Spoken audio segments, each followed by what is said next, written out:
Kisah debat Imam Syafi'i dengan gurunya, Imam Malik. Imam Syafi'i adalah salah satu imam besar dalam Islam yang dikenal karena kecerdasannya. Dalam perjalanannya menuntut ilmu, beliau pernah berguru kepada Imam Malik bin Anas, pendiri mazhab Maliki. Suatu hari, terjadi sebuah perdebatan ilmiah antara Imam Syafi'i dan gurunya tentang apakah kias atau analogi dapat digunakan dalam hukum Islam. Awal perdebatan, Imam Syafi'i, yang masih muda saat itu, bertanya kepada Imam Malik, "Wahai guruku, apakah kias dapat digunakan dalam segala hal dalam hukum Islam?" Imam Malik, yang terkenal sebagai ahli hadits dan fikih berbasis riwayat, menjawab, "Tidak, hukum Islam harus berdasarkan Al-Quran dan Sunnah. Jika kias dijadikan sandaran utama, maka kebenaran akan bercampur dengan hawa nafsu manusia." Namun, Imam Syafi'i dengan penuh hormat menyampaikan pendapatnya. "Tetapi,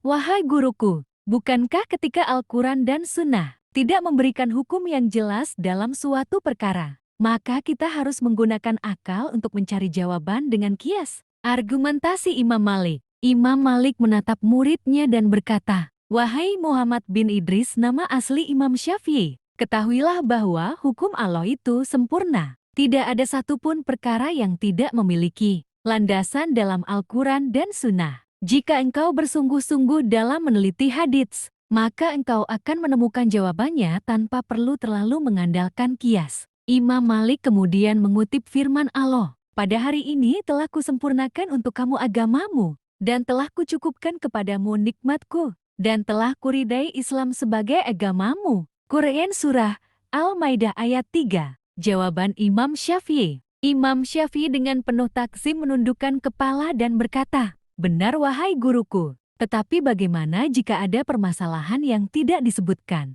secara langsung dalam Al-Quran maupun Sunnah?" Imam Malik menjawab, "Maka hendaklah engkau mencari fatwa para sahabat, karena mereka lebih dekat kepada Rasulullah dan lebih memahami agama." Imam Syafi'i tersenyum dan berkata, "Dan jika tidak ada keterangan dari para sahabat?"